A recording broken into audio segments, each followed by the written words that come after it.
السلام علیکم۔ بہت پرانے وقتوں کی بات ہے، ابن سابات بغداد کا نامی گرامی چور تھا۔ چوری اور ڈکیتی میں ایسا ماہر تھا کہ ہزاروں چوریاں کرنے کے باوجود قانون کی گرفت میں نہیں آتا تھا۔ آخر کب تک بچتا؟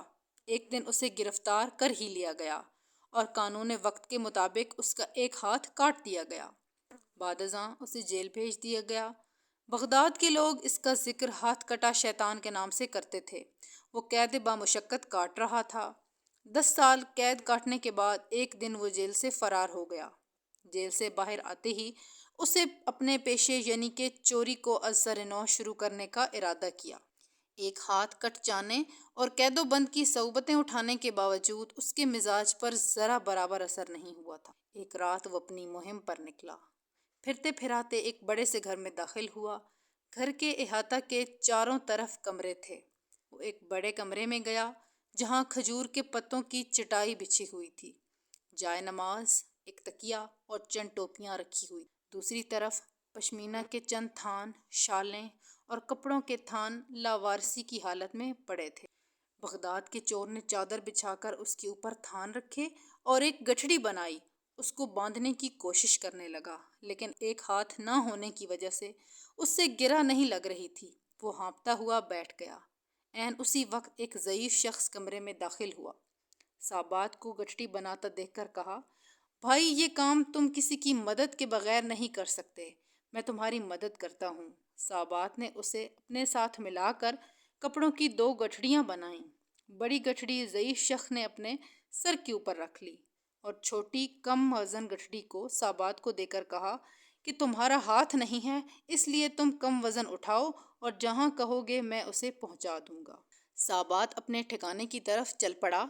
راستے میں ایک جگہ چڑھائی کی وجہ سے ضعیف شخص کو بڑی دقت پیش آئی۔ ٹھوکر لگی اور گٹھڑی سمیت نیچے گر گیا۔ سابات نے غصے میں گالیاں بکیں اور اس کی کمر پر ایک زوردار لات رسید کی۔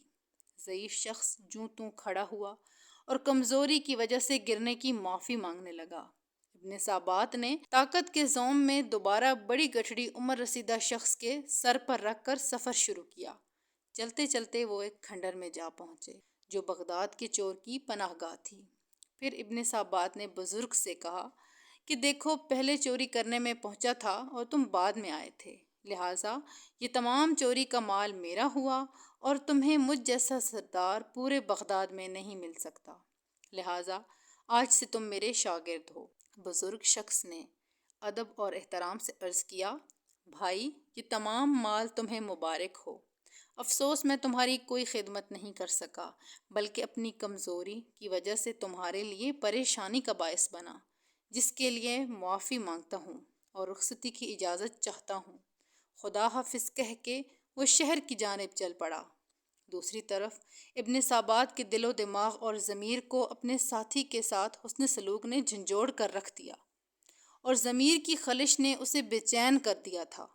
صبح ہوتے ہی بغداد کا چور اس رات کے ساتھی اجنبی چور کی تلاش میں نکلا، لہٰذا اپنے گزشتہ سلوک کی معافی مانگ سکے۔ یہی سوچتا ہوا وہ رات والی عمارت کے باہر جا پہنچا جہاں رات کو اس نے چوری کی تھی، مگر وہاں چوری کے بعد کوئی افراتفری نظر نہ آئی، بلکہ لوگ جوک در جوک اس گھر میں احترام سے جاتے نظر آئے۔ بغداد کے چور نے ایک شخص سے پوچھا کہ یہ کس کا مکان ہے؟ اس نے کہا، لگتا ہے تم بغداد میں نئے ہو، یہ بابرکت مکان ہمارے شیخ حضرت جنید بغدادی کا آستانہ علم ہے۔ ابن سابات نے نام تو سن رکھا تھا مگر دیدار کی سعادت سے اب تک محروم تھا۔ سوچا کہ آج اتفاقاً اس نیک و بزرگ ہستی کا دیدار کر ہی لوں۔ اندر جا کر کمرے میں جھانکا تو دیکھا وہی رات والا عمر رسیدہ ساتھی مصلے پر بیٹھا درس دے رہا تھا۔ وہ باادب لوگوں کے کمرے میں بھرا پڑا تھا۔ اتنے میں اذان ہوئی، سب نماز کے لیے مسجد جانے لگے۔ بغداد کا مشہور اور ظالم چور ابن سابات بے ساختہ روتے ہوئے آپ کے قدموں میں گر پڑا اور گزشتہ رات کی بد اخلاقیوں پر معافی کا طلبگار ہوا۔ شیخ جنید بغدادی نے اسے زمین سے اٹھایا اور اپنے گلے لگا لیا اور مسکراتے ہوئے فرمایا، در توبہ ابھی کھلا ہے۔ ابن سابات کی دنیا ایک لمحے میں بدل چکی تھی۔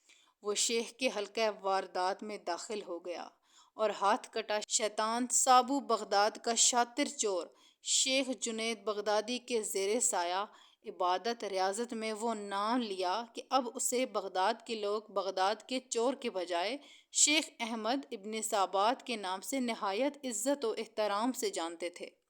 اسی ابن سابات کو ایک مرد خدا جنید بغدادی کے حسن و اخلاق اور کردار نے چند لمحوں میں اپنے خاصان خدا کی صف میں داخل کر دیا اور بغداد کے چور کو چند لمحوں میں سیدھی راہ پر لانے کی کرامت کا چرچا زبان زد عام ہو گیا۔